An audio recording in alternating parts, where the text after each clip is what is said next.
Apakah yang Allah ciptakan itu ada yang jelek? Iya, yang Allah ciptakan. Makhluk itu ada yang jelek. Tapi takdirnya Allah nggak ada yang jelek.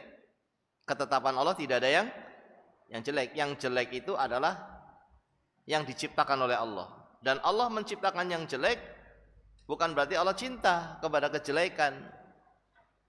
Tapi Allah menginginkan adanya hikmah. Ada hikmah di balik kejelekan yang Allah ciptakan. Di antaranya kita jadi berlindung kepada Allah. Kita jadi beribadah kepada Allah dengan minta perlindungan. Kita beribadah kepada Allah dengan meminta perlindungan kepadanya. Minta perlindungan kepada Allah itu ibadah. Kalau tidak ada makhluk yang jelek, mungkin kita tidak akan berlindung kepada Allah. Tapi karena ada makhluk yang jelek, maka kita jadi berlindung kepada Allah. Kita menjadi bersandar kepada Allah. Ya, meminta pertolongan kepada Allah karena Allah menciptakan adanya makhluk-makhluk yang jelek. Juga dari wa min syarri ghasiqin, dari kejelekan ghasiq. Apa itu ghasiq? Ghasiq adalah malam. Dari kejelekan malam. Maksudnya dari kejelekan makhluk-makhluk yang keluar di malam hari. Itu diantaranya. Ya. Karena di malam hari itu keluar kejelekan-kejelekan, banyak hal-hal yang dilakukannya di malam hari dari kejelekan-kejelekan. Ya, maka di sini berlindung dari makhluk-makhluk, ya, atau dari setan yang keluar di malam hari, ya, atau dari makhluk-makhluk yang keluar di malam hari yang bisa membahayakan. Ya. Wa min syarri ghasiqin idza waqab. Ketika sudah memenuhi bumi kegelapannya. Wa min syarrin naffasati fil 'uqad, dan berlindung kepada Allah, kepada Rabbil Falak yang menciptakan waktu subuh, berlindung dari kejelekan nafasat, wanita-wanita yang meniup dicampur ludah, fil 'uqad, ke dalam gulungan-gulungan tali. Siapa maksudnya? Tukang sihir. Ya. Yang disebut di sini wanita. Apakah tukang sihir hanya wanita? Ada laki-laki juga. Nabi Muhammad SAW disihir Nabi Muhammad oleh Yahudi. Itu laki-laki yang menyihir. Tapi kebanyakannya itu yang melakukan perempuan. Ya, tukang-tukang sihir itu kebanyakannya yang melakukan perempuan. Makanya yang disebut di sini adalah nafasat, itu wanita-wanita yang meniup dengan ludahnya pada bunggulan-bunggulan kain, pada bunggulan-bunggulan benang, ditiup dengan jampi-jampi, diludahi, kemudian ditiup. Ini adalah yang dimaksud adalah tukang sihir yang meniup dengan ludahnya kepada bunggulan-bunggulan untuk mendapatkan pertolongan setan, minta tolong kepada setan. Makanya sihir itu dilarang karena pakai setan. Ya. Dan hukumannya dibunuh tukang sihir itu. Ya. Dibunuh sebagai hukuman. Meskipun dia taubat tetap saja dibunuh sebagai hukuman. Adapun taubat atau tidaknya itu urusan dia dengan Allah, tapi hukumannya ditegakkan dengan dibunuh karena dia meminta bantuan setan, dan ini sangat berbahaya. Dalam kehidupan bermasyarakat, kalau ini dibiarkan, ini sangat berbahaya karena dia meminta bantuan setan untuk menyakiti orang lain. Ya. Berarti dari ayat ini menunjukkan sihir itu ada apa tidak, Ibu-ibu? Ada. Kalau tidak ada, kenapa kita disuruh berlindung? Kenapa Nabi Muhammad disuruh berlindung? Nabi Muhammad SAW disuruh berlindung, dan kita sebagai umatnya juga disuruh berlindung dari sihir, karena sihir itu memang nyata adanya. Bisa nyata adanya sebagai hal yang betul-betul membuat orang bisa mati, bisa sakit, bisa hilang ingatan, suami bisa benci sama istri, istri bisa benci sama suami, atau sebaliknya laki-laki senang kepada perempuan, perempuan senang kepada laki-laki. Ini ada dengan sihir tadi. Ya. Ada yang namanya sihir, dan di sini Allah memerintahkan kita untuk berlindung ya, kepada wanita-wanita penyihir atau tukang-tukang sihir, baik yang laki-laki maupun perempuan, karena memang nyata-nyata sihir itu ada. Ya. Dari sini pentingnya kita terus berzikir, berlindung kepada Allah. Ya. Dengan berzikir, insyaallah Allah akan selamatkan kita. Ya. Zikir sesuatu yang yang mudah, hanya dengan lesan. Namun tidak semua orang diberi pertolongan oleh Allah untuk melakukannya. Padahal sangat mudah. Apa sulitnya berzikir? Namun tidak semua orang diberi pertolongan oleh Allah, sehingga yang sangat mudah pun sering dilalaikan oleh manusia, oleh kaum muslimin. Padahal ini sesuatu yang sangat mudah, sesuatu yang sangat ringan dilakukan, tapi sangat berat timbangannya.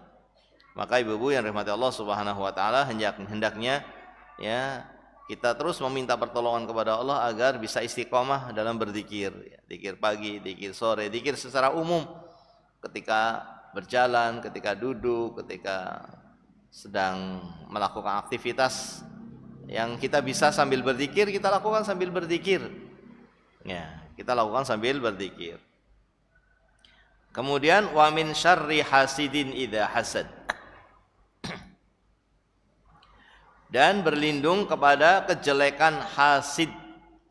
Hasid itu orang yang hasad. Idza hasad, ketika sedang hasad. Ya. Ini juga kejelekan. Ya. Hasad itu adalah kejelekan ya. Yang artinya apa? Hasad itu menginginkan kebaikan yang ada pada orang lain hilang. Ya. Menginginkan agar kebaikan yang Allah berikan pada orang lain itu hilang. Ini hasad, ini sesuatu yang sangat jelek. Dan hasad ini, orang yang hasad ini bisa menyebabkan ain. Ain itu ketika dipandang oleh orang itu, orang yang hasad, orang bisa sakit ya, dengan pandangan matanya. Ini pandangan matanya itu seperti anak panah yang beracun. Dan ini juga sesuatu yang nyata. Nabi Muhammad SAW mengatakan atau bersabda, al-ainu haqqun, bahwasannya ain itu nyata-nyata ada.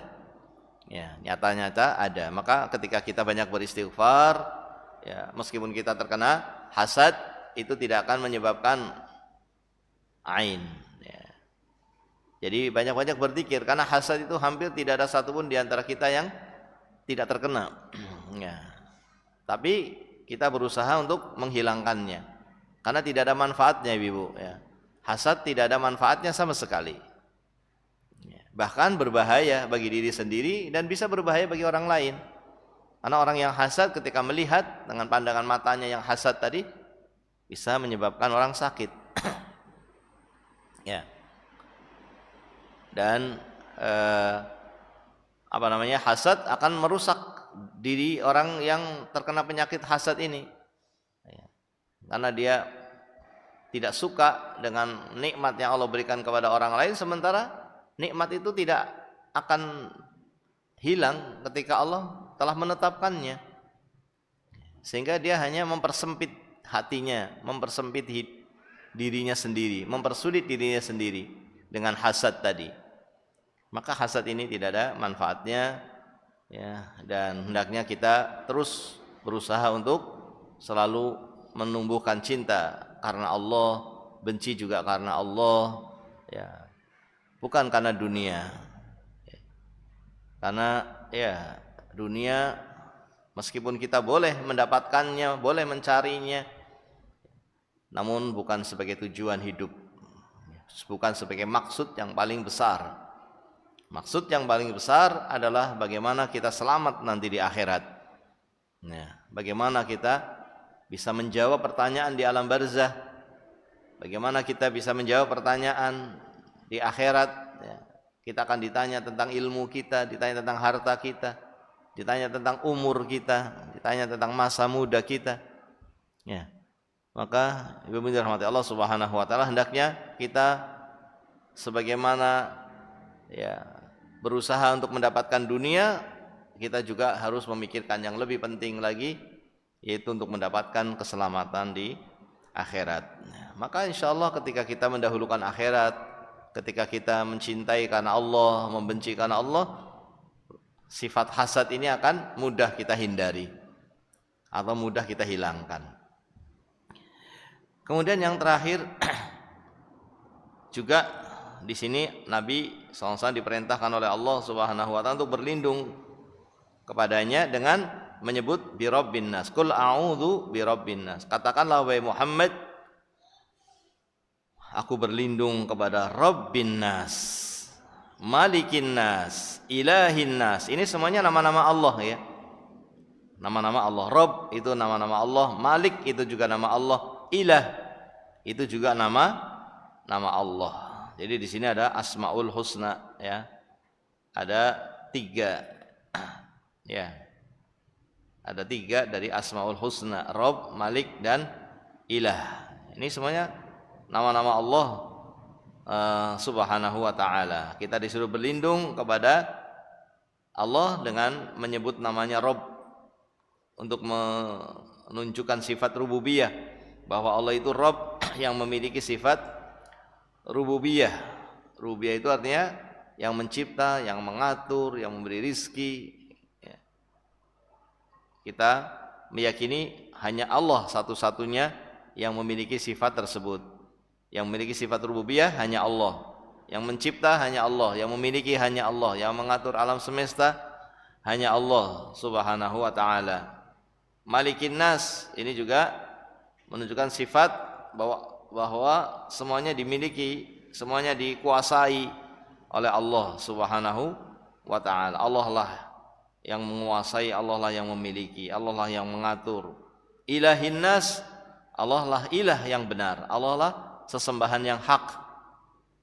Selain Allah yang diibadahi, yang dijadikan sebagai sesembahan adalah sesembahan yang batil ya, yang harus kita berlepas diri, tidak boleh dijadikan sebagai tandingan bagi Allah, karena yang lainnya itu makhluk.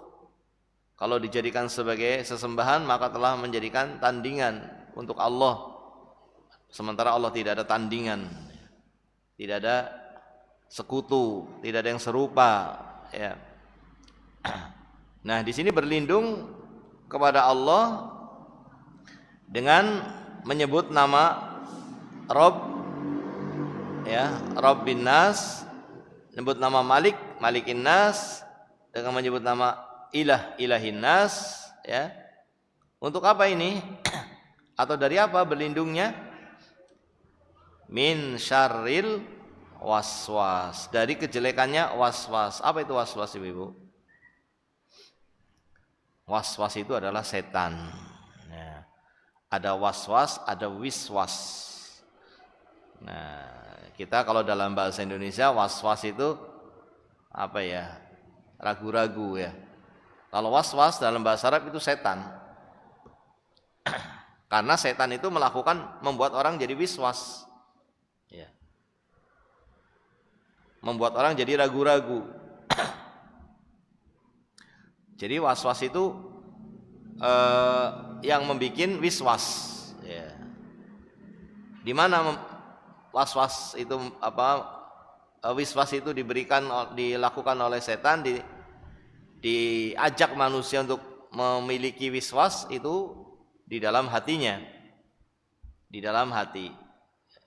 Makanya kadang-kadang kita merasakan sesuatu yang membuat kita kadang ragu, dibikin ragu ya oleh syaitan ya. Maka ketika kita segera berlindung kepada Allah, sekedar kita mengatakan a'udzubillahi minasyaitonir rajim. Segera kita mengatakan a'udzubillahi minasyaitonir rajim. Ketika ada keraguan-raguan, kita katakan a'udzubillahi minasyaitonir rajim, ya. Maka insyaallah akan hilang keraguan tadi. Ya, dan adanya keraguan pada kita itu suatu hal yang terjadi pada setiap manusia. Dan itu menunjukkan bahwa dia adalah orang yang justru ya ada kebaikan di situ. Sehingga setan ingin merusak kita. Adapun orang yang tidak pernah dibikin ragu ya karena memang orang-orang kafir tidak dibikin ragu oleh setan karena memang tidak perlu dirusak, sudah rusak. Orang kafir sudah rusak hatinya. Makanya yang dibikin ragu adalah orang-orang Islam, orang-orang yang beriman, dibikin ragu oleh setan. Ya. Maka hendaknya kita segera berlindung kepada Allah, segera kita bertawakal kepada Allah, ya. Ketika datang keraguan di dalam hati kita. Dari kejelekan al-waswas al-khannas. Khannas itu yang apa ya? Yang menjauh ketika disebut nama Allah itu. Yang kabur ketika disebut nama Allah tapi kembali ketika ada kesempatan untuk mendekat. Ini khannas. Ya. Yang dia itu apa? Lari, menjauh ya, ketika kita menyebut nama Allah. Maka keuntungan kalau kita menyebut nama Allah, sering menyebut nama Allah, setan enggak akan mendekat. Ketika kita membaca bismillah, ketika mau makan, setan enggak akan makan bersama kita. Tapi kalau kita tidak mengucapkan bismillah, maka setan akan mendekat dan ikut makan bersama kita. Ketika kita masuk rumah tidak baca bismillah, setan bisa masuk dan menginap bersama kita. Tapi ketika kita mengucapkan bismillah baru masuk ya, maka setan tidak akan bisa ikut masuk ya. Apalagi kemudian kita membaca doa ya, ayat kursi sebelum tidur, membaca surat Al-Ikhlas, Al-Falaq, An-Nas sebagaimana yang tadi kita sebutkan, maka ya, semakin akan dijaga oleh Allah Subhanahu wa taala. Nah, alladzi yuwaswisu fi sudurin nas. Al-waswas itu melakukan yuwaswis.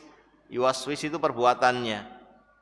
Pelakunya waswas, yaitu setan yang memberikan waswas fi sudurin nas, di dalam dada-dada manusia, dari pikiran-pikiran yang jelek, keinginan-keinginan yang jelek, keyakinan-keyakinan yang salah, yang batil, ya. Dihembuskan ya, diajarkan, dihembuskan oleh setan untuk melakukan hal-hal yang jelek, untuk memiliki keyakinan-keyakinan yang jelek, yang batil ya. Nah, maka akan terus dihembuskan oleh setan ya. Dan ternyata setan itu bukan hanya dari kalangan jin. Di dalam akhir dari surat ini Allah mengatakan minal jinnati wan nas, dari kalangan jin dan dari kalangan manusia. Jadi setannya itu ada dari kalangan manusia. Ya. Dan jangan heran kalau setan dari kalangan manusia itu seperti orang soleh, ya, seperti ahli ibadah. Tapi ternyata mengajak kepada pemikiran-pemikiran yang menyimpang. Para teroris itu ya, adalah orang-orang yang menampakkan ahli ibadah.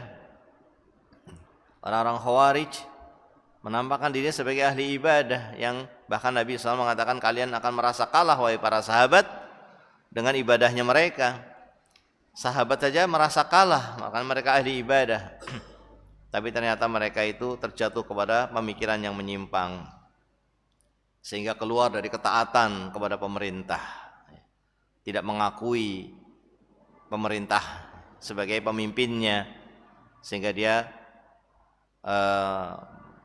tidak mentaatinya, bahkan bisa menggulingkannya. Nah, maka ini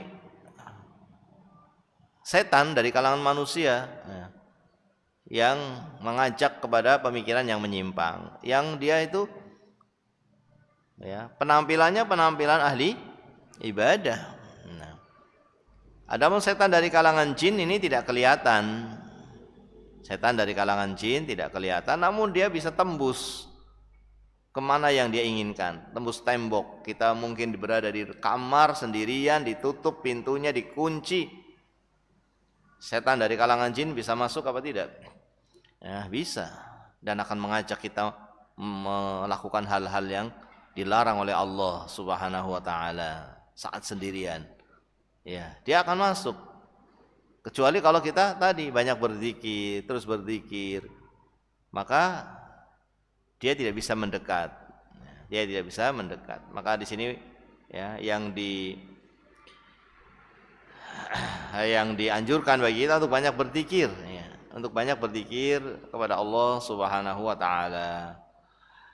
Ya, maka dengan ini selesai ya ibu-ibu kita dari surat-surat pendek ya. Kalau kita ingin istilahnya mau mendalami ya kita baca tafsirnya ya, kita membaca tafsir. Tapi sementara ini kita hanya mentadaburi maknanya ya. Dan mudah-mudahan ini sudah mencukupi sebagai bentuk memahami makna, sehingga ketika kita membaca tidak hanya sekedar membaca, tapi kita faham maksudnya ketika kita membacanya. Dan begitulah yang diharuskan ya, yang semestinya ada pada setiap muslim untuk ya memahami firman-firman Allah Subhanahu wa taala. Ya. Untuk memahami firman-firman Allah Subhanahu wa taala, kalam Allah ya, yang tentunya sebagaimana Allah sempurna, maka kalamnya juga sempurna, berisi petunjuk ya, berisi bimbingan, sehingga ya kita bukan hanya sekedar hanya ingin membaca dan menghatamkan, tapi juga membaca dan menghafal dan memahami, terutama untuk para pemula, untuk orang keumuman kaum muslimin, terutama tadi surat-surat pendek dulu, surat Al-Fatihah, surat Al-Zalzalah sampai An-Nas yang sering dibaca dalam sholat-sholat kita, yang kita alhamdulillah insyaallah sudah kebanyakannya sudah hafal, tinggal dibetulkan lagi bacaannya melalui guru ya. Kemudian kita berusaha untuk membacanya dan memahaminya, menghafalkannya dan memahaminya. Ini surat-surat pendek sangat dibutuhkan untuk keumuman kaum muslimin karena selalu dibaca dalam sholat-sholatnya. Barangkali ini yang bisa kita pelajari pada siang hari ini. Mudah-mudahan Allah mengampuni kesalahan-kesalahan yang terjadi pada majelis kita ini. Mudah-mudahan Allah selalu memperbaiki agama kita, memberikan kebaikan untuk urusan dunia kita, memberikan kebaikan untuk urusan akhirat kita, memberikan pertolongan kepada kita untuk selalu bisa ikhlas dalam beribadah dan mengikuti Rasulullah sallallahu alaihi wasallam. Mudah-mudahan Allah mengampuni dosa-dosa kita semuanya, dosa-dosa kedua orang tua kita, dosa-dosa guru-guru kita, dosa-dosa seluruh kaum muslimin, baik yang masih hidup maupun yang telah meninggal dunia. Wa sallallahu wasallama ala nabiyyina Muhammad wa ala alihi wa sahbihi ajma'in. Subhanakallahumma wa bihamdika asyhadu an la ilaha illa anta astaghfiruka wa atubu ilaik. Assalamualaikum warahmatullahi wabarakatuh.